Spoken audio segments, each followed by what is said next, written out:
خداون اسلام کی دولت ہے۔ اے باپ، ہم تیرا شکر ادا کرتے ہیں، تیری تعریف کرتے ہیں، دعا کرتے ہیں کہ خداون آج کے دن تو اپنے جلال کو ظاہر کرنا، اپنی قدرت کو ظاہر کرنا، اور تیرا کلام جو آسمانی روٹی ہے تو ہمیں اس سے سیر و آسودہ کرنا۔ اے باپ، ہماری روحیں آج کے کلام کے وسیلہ سے سیر و آسودہ ہو جائے یسوع کے نام سے۔ اے باپ، دعا کرتے ہیں کہ سارے ماحول پر تیرا مسا چھا جائے، ایک ایک کان ہے خداوند تیری آواز کو سننے کے لائق بن جائے۔ اے باپ، سب کا دھیان تیری طرف لگ جائے۔ ہاللیلویہ۔ ہر طرح کی ابتری کو یسوع کے نام سے باندھتے ہیں۔ دعا کرتے ہیں کہ خداوند جتنی دیر کلام ہو، کوئی بھی قوت، کوئی بھی طاقت ہے خداوند کلام میں حائل نہ ہو، بلکہ تیرا کلام بلا آمیزش ہے خداوند، ہم سب تک پہنچ پائے۔ تیری آواز ہے خداوند، ہماری زندگیوں کو آج چھو کر برکت دے۔ آج کا کلام 30 گنا، 60 گنا اور 100 گنا پھل لائے یسوع کے نام سے، آمین۔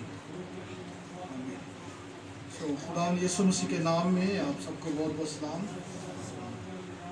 خداوند کی شکر گزاری کرتے ہیں کہ خدا نے ہمیں اس سال میں ایک بار پھر یہ موقع بخشا کہ ہم اس خاص دن پر خداوند کے حضور میں جمع ہو سکیں۔ کتاب مقدس میں سے ہم دیکھیں گے متی کی انجیل، اس کا 21واں باب، پہلی آیت سے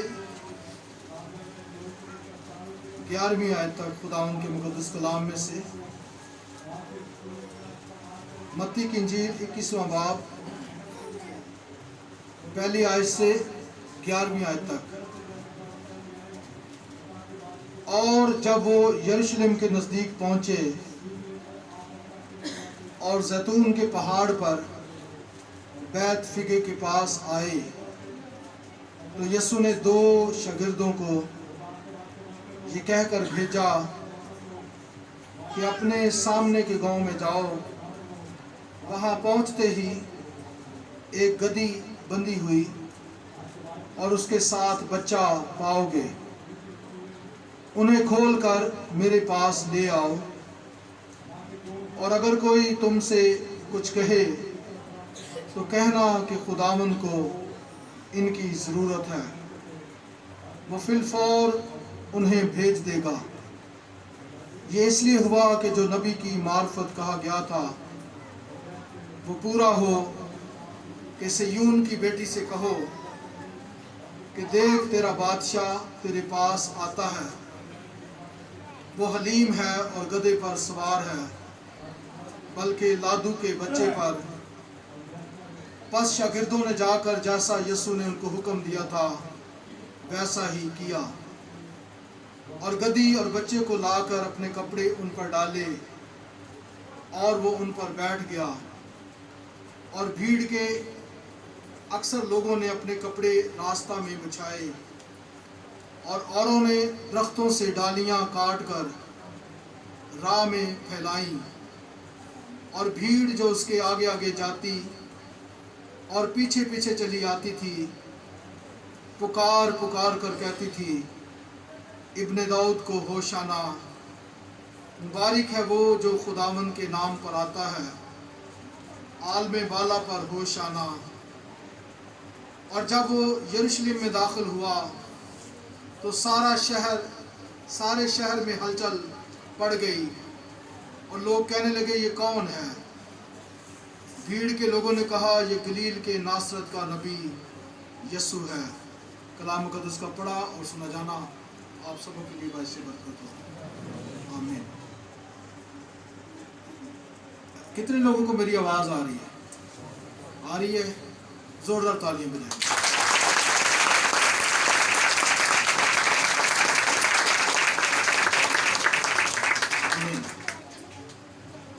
آج کا دن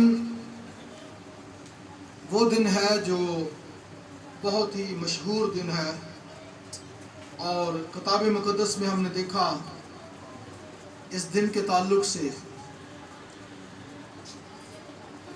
اسی مناسبت سے اس دن کو جب انجیلوں کا مطالعہ کریں تو ہمیں معلوم ہوتا ہے کہ یسوع مسیح جب یروشلم میں داخل ہوتے ہیں تو ان کا استقبال کیا گیا، اور خاص و خاص ان کی راہ میں کپڑے بچھائے گئے اور کھجوروں کی ڈالیاں بچھائی گئیں، اور اس لیے دنیا کے اندر تمام مسیحی جو ہیں وہ ایسٹر سے پہلے کے اتوار کو بطور کھجوروں کا اتوار مناتے ہیں۔ اور یوں بھی کہا جا سکتا ہے کہ ایسٹر کی سیلیبریشن جو ہے وہ کھجوروں کے اتوار پر شروع ہو جاتی ہے۔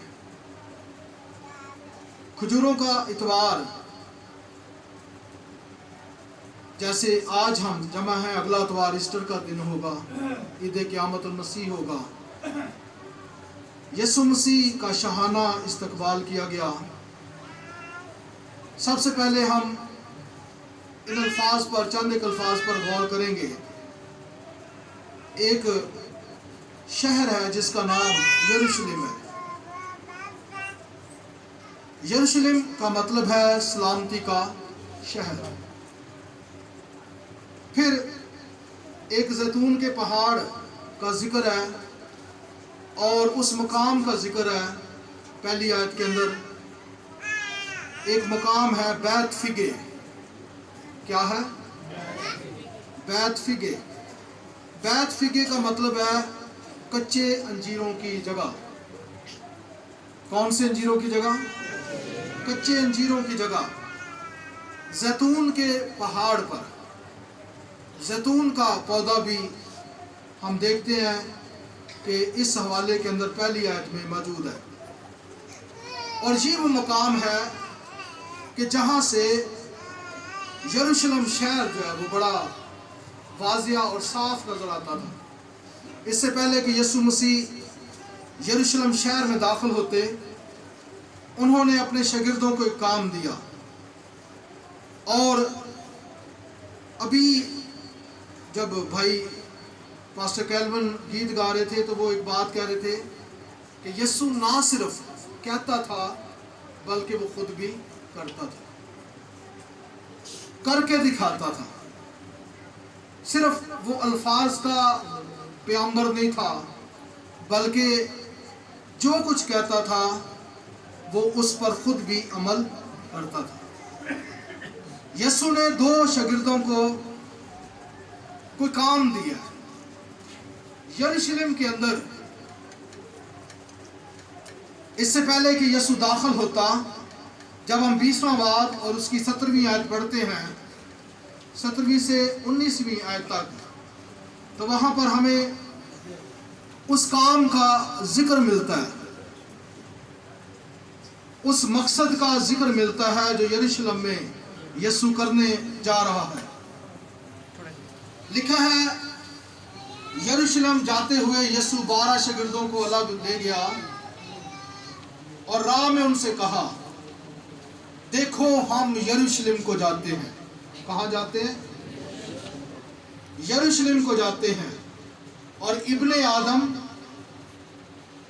یروشلم کو جاتے ہیں، اور ابن آدم سردار کاہنوں اور فقیہوں کے حوالہ کیا جائے گا، اور اس کے قتل کا حکم دیں گے، اور اسے غیر قوموں کے حوالہ کریں گے تاکہ وہ اسے ٹھٹھوں میں اڑائیں اور کوڑے ماریں اور مصلوب کریں، اور وہ تیسرے دن زندہ کیا جائے۔ یہ مقصد تھا اس کا، یہ کام تھا اس کا کہ وہ یروشلم میں جائے۔ صرف اس لیے نہیں جاتا کہ وہاں پر لوگ اس کا استقبال کریں گے، صرف اس لیے نہیں جاتا کہ لوگ اس کی شان میں نعرے ماریں گے۔ آج کے دن چند ایک باتیں کرنا چاہتا ہوں کہ آج کے دن کے تعلق سے ہمیں اس بات کو یاد رکھنا ہے کہ یسوع مسیح जब यरूशलेम में दाखिल हुआ है तो शागिर्द जानते हैं यीशु क्यों आया है, वो क्यों जा रहा है। लोग नहीं जानते, वहाँ के काहिन नहीं जानते, वहाँ के फकीर नहीं जानते, वहाँ के फरीसी नहीं जानते, मगर यीशु के पैरोकार जानते हैं कि यीशु इस शहर में क्यों आया है। यरूशलेम में आया है, सलामती के शहर में आया है, और इसलिए आया है ताकि ना सिर्फ यरूशलेम के लिए सलामती मुहैया हो, बल्कि सारी दुनिया के लिए सलामती का सामान मुहैया हो जाए।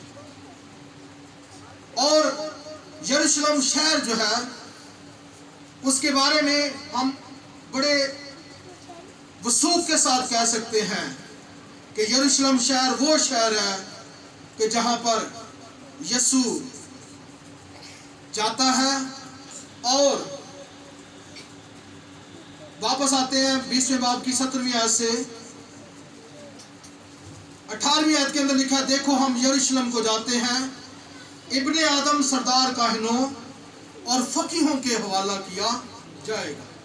तो यरूशलेम शहर वो है जहां पर इब्ने आदम यानी यीशु मसीह को सरदार काहिनों और फकीहों के हवाला ना सिर्फ ये कहा गया किया जाएगा, बल्कि वो किया गया। दूसरी बात कि वो ना सिर्फ उसको पकड़ेंगे बल्कि उसके कत्ल का हुक्म देंगे। तो यरूशलेम शहर वो है जहां पर उसे पकड़ा गया और उसके कत्ल का हुक्म सादर फरमाया गया। फिर तीसरे नंबर पर यरूशलेम शहर वो है कि यीशु मसीह को गैर कौमों के हवाला कर दिया जाएगा, और वो किया गया, गैर कौमों के हवाला किया गया। चौथे नंबर पर यह है कि यरूशलेम शहर के अंदर वो ठट्ठों में उड़ाया गया। पांचवें नंबर पर यह है कि यरूशलेम शहर के अंदर उसे कोड़ों की मार लगी। और आगे छठे नंबर पर यह है कि वो यरूशलेम शहर के अंदर ही मसलूब हुआ, और इसी शहर के अंदर जब वो मसलूब हुआ, इसी शहर के अंदर दफन हुआ, और इसी शहर के अंदर वो तीसरे दिन मुर्दों में से जी उठा। यरूशलेम शहर की तारीख जो है वो बहुत ही गहरी है। जब हम किताबों का मुताला करते हैं तो हमें मालूम होता है कि यरूशलेम शहर दाऊद का शहर कहलाता था। यरूशलेम शहर वो शहर है कि जहां पर सुलेमान ने इबादत के लिए अपनी कौम इसराइल के लिए हैकल बनाई। यरूशलेम शहर वो है कि जहां पर नबी भेजे गए, और एक मौका पर यीशु मसीह ने कहा था, ए यरूशलेम, मैंने तो बहुत चाहा कि जैसे मुर्गी अपने बच्चों को अपने परों तले छुपा लेती है, उस तरह से मैं तेरे लड़कों को छुपा लूं, मगर तुझे पसंद नहीं आया। इसका मतलब है यरूशलेम शहर से खुदा की और उसके बेटे की बहुत मोहब्बत दिखाई देती है। यरूशलेम शहर सलामती का शहर है। इस शहर के अंदर सलामती का शहजादा आया और सलामती देने आया। ये शहर ऐसा शहर है कि इस पर बड़े बड़े हमले हुए हैं, और तारीख इस बात की गवाह है कि रोमियों ने सलीबी जंगों का बहाना बनाकर मुसलमानों पर बहुत बड़े बड़े जुल्म उठाए, और यहाँ तक कि 8 सदियों तक फिर मुसलमान उठ नहीं सके। लेकिन क्या हुआ, सलाहुद्दीन अयूबी जब आया तो उसने रोमियों के मुंह पर तमाचा मारा, और उसने यरूशलेम को बड़े ही ऐसे अंदाज से, बड़े ही सलामती के अंदाज में उसने अपने कब्जा में लिया, और इस तरह से मुसलमानों ने यरूशलेम को अपना मुकद्दस मकाम मान लिया। और आज तारीख ये बताती है कि यरूशलेम इसराइल का दारुल खुलाफा है, इसराइल का हिस्सा है, लेकिन ये मुसलमानों के लिए और मसीहों के लिए बराबर अजमत का निशान है। आमीन। इस शहर के अंदर जब यीशु आया है तो लोगों ने रास्ते में कपड़े बिछाए हैं, लोगों ने रास्ते में खजूरों की डालियां बिछाई हैं, और यहाँ लिखा दरख्तों की डालियां। हो सकता है और भी दरख्तों की डालियां बिछाई हों, लेकिन चूंकि यरूशलेम और यरू के दरमियान जो था एक बड़ा सिलसिला था खजूरों का, खजूरों के पौधों का, तो इसलिए सोचा और समझा ये जाता है कि खजूरों की डालियां ही बिछाई गई होंगी। तो यीशु जब इस शहर में आया तो गौर से सुनना, लोगों ने नारा लगाया, और लिखा है नामियात में, भीड़ जो उसके आगे आगे जाती और पीछे पीछे चली आती थी।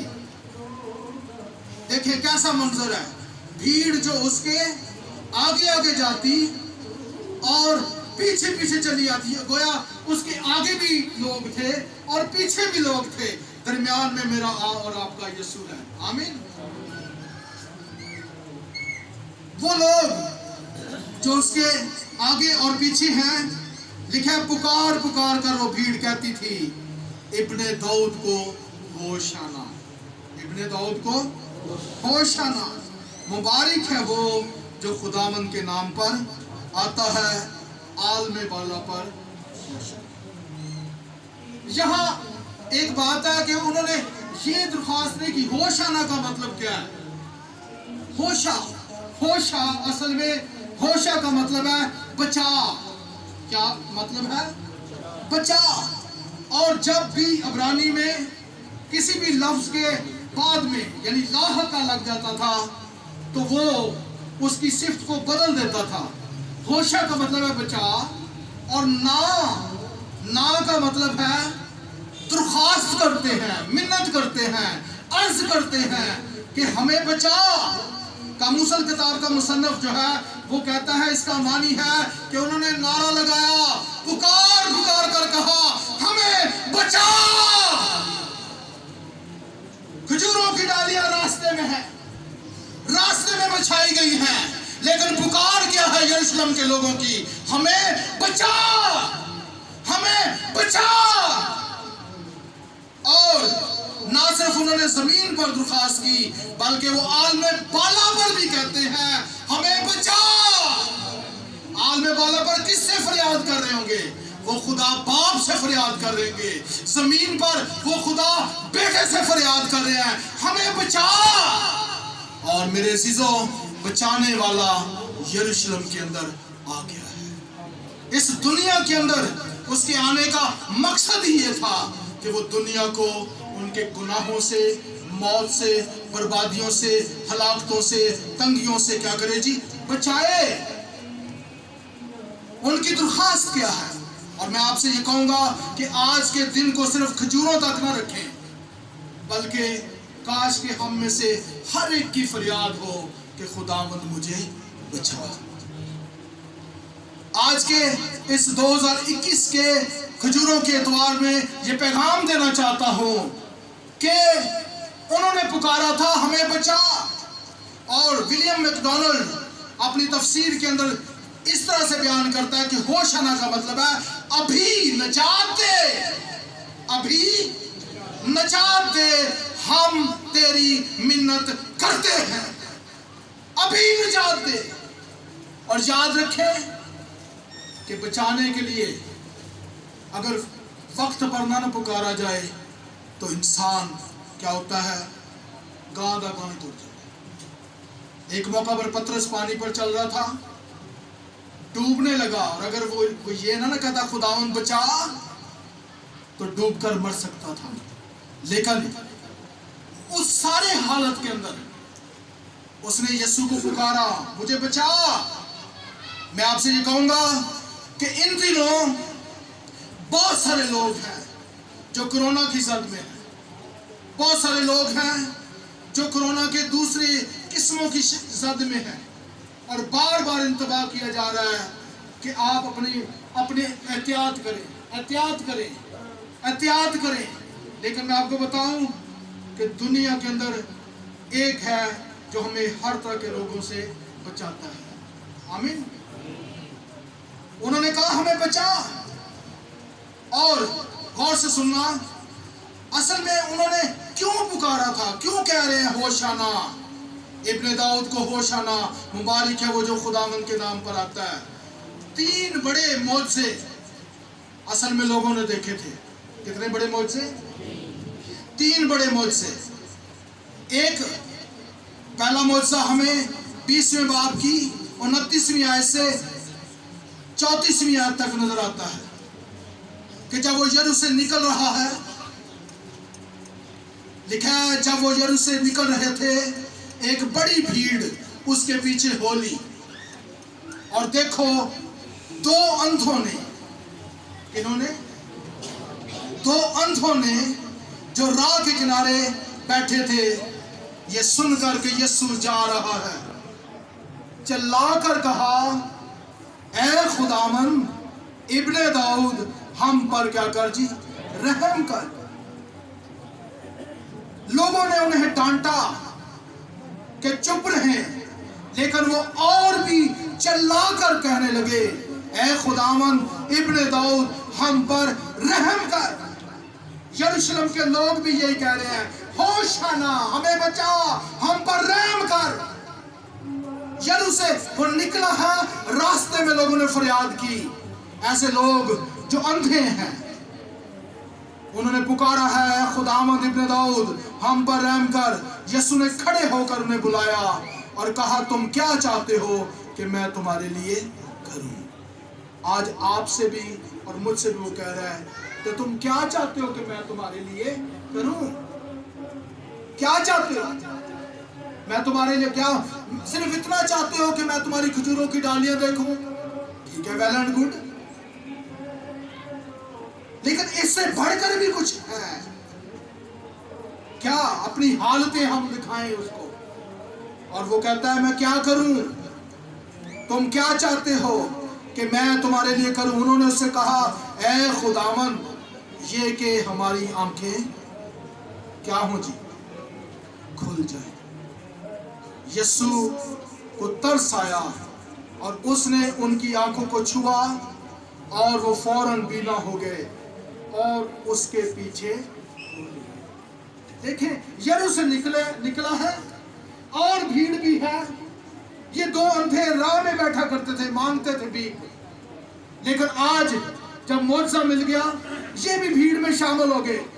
तो जब यरूशलेम में दाखिल हुए होंगे तो क्या है, भीड़ ने पुकारा, इब्ने दाऊद होशाना, जैसे तूने इन अंधों को बचाया हमें भी बचा। दूसरा मौजज़ा, यरूशलेम के नजदीक एक छोटा सा गांव था बैतनिया का। यूहन्ना की इंजील 11वें बाब के अंदर जिक्र है कि यीशु ने, चूंकि यरूशलेम के करीब बैतनिया के उस छोटे गांव के अंदर लाजर को जो मर गया था, 4 दिन हुए थे कब्र में रखे हुए। जब यीशु उस घर में पहुंचा तो यीशु ने उस इलाका में उस 4 दिन के मुर्दे को आवाज देकर कब्र से बाहर बुला लिया। ये एक बड़ा मौजज़ा था जो यरूशलेम तक खबर पहुंच चुकी है कि बैतनिया का लाजर 4 दिन का मुर्दा, मुर्दों में से क्या है जी उठा है। इस वजह से भी लोग कह रहे हैं कि जैसे तूने लाजर को बचाया हमें भी बचा। आज जरूरत है कि वो लोग जो गुनाह में मर रहे हैं, आज जरूरत है कि वो लोग जो कैंसर में मर रहे हैं, आज जरूरत है वो लोग जो तरह तरह की बीमारियों में हलाक हुए जा रहे हैं, उनको जरूरत है वो कहे कि तूने लाजर को बचाया, मुझे भी क्या कर जी, बचा, मुझे भी बचा। इसलिए वो नारे मार रहे थे, हमें बचा। तीसरा बड़ा मौजज़ा, और इसमें बहुत सारे लोगों को शिफा मिली। जब यीशु यरूशलेम में दाखिल हुआ तो ना सिर्फ गेट पर उसका शाहाना इस्तकबाल किया गया, बल्कि लिखा है कि वो जब दाखिल हो गया तो उसने जाकर 12वीं आयत में लिखा है, जाकर खुदा की हैकल में दाखिल होकर उन सबको निकाल दिया जो हैकल में खरीदो फरोख्त कर रहे थे, और सराफों के तख्ते और कबूतर फरोशों की चौकियां उलट दी, और उनसे कहा, लिखा है मेरा घर दुआ का घर कहलाएगा। ये भी एक बड़ा मौजज़ा था। तारीफ के लायक कि यीशु मसीह ने क्या किया जी? यीशु मसीह ने हैकल की सफाई की। यरूशलेम के लोग पुकारते होंगे, जैसे तूने हैकल की सफाई की, हमारे भी अंदर की क्या कर जी, बातन की क्या कर जी, सफाई कर। और 18वीं आयत के अंदर लिखा है, 14वीं आयत में लिखा है, और अंधे कौन जी? और आगे का लिखा है, जोर से बोले, लंगड़े, फिर शुरू से पढ़ेंगे, और अंधे, जिनके पास बाइबल है मेरे साथ मिलकर पढ़े, और लंगड़े हैकल में, आगे क्या है, किसके पास आए? और उसने क्या किया? उसने उन्हें अच्छा किया। और जब ये मौजज़ा हुआ कि यीशु हैकल में है, यीशु हैकल में है, और हैकल में उसके पास जब वो हैकल की सफाई कर रहा है, तख्ते उलट रहा है, कारोबार दुनिया के बंद करा रहा है, और वहां पर इबादत को बहाल कर रहा है, तो अंधे और लंगड़े हैकल में उसके पास आए हैं और उसने उनको अच्छा किया। और 15वीं आयत में लिखा है, लेकिन जब सरदार काहिनों और फकीयों ने उन अजीब कामों को जो उसने किए और लड़कों को हैकल में इब्ने दाऊद को होशाना पुकारते देखा, तो खफा होकर उससे कहने लगे, तू सुनता है कि ये क्या कहते हैं? गौर से सुनना, हमने आज तक यरूशलेम में दाखिले की बात की है, लेकिन गौर से सुने, जब वो दाखिल हो गया है तो ना सिर्फ गेट पर कहा गया कि इब्ने आदम को होशाना, बल्कि हैकल के अंदर भी कहा गया कि इब्ने दाऊद को होशाना। और इसलिए कहा गया क्योंकि उसने हैकल में दाखिल होकर अंधों को अच्छा किया, लंगड़ों को अच्छा किया, और वहां पर और लोग भी पुकारे थे, तूने इन अंधों को अच्छा किया, हमें भी बचा, इन लंगड़ों को अच्छा किया, हमें भी बचा। मेरे अज़ीज़ों, आज का त्यौहार, पैगाम ये देना चाहता हूँ, आज का त्यौहार हमें ये पैगाम दे रहा है कि आओ अपने हाथ उठाकर कहें कि तूने दुनिया को बचाया, मुझे भी बचा। आए अपने कदमों पर खड़े हों और खुदावंद के हुजूर में पुकारें।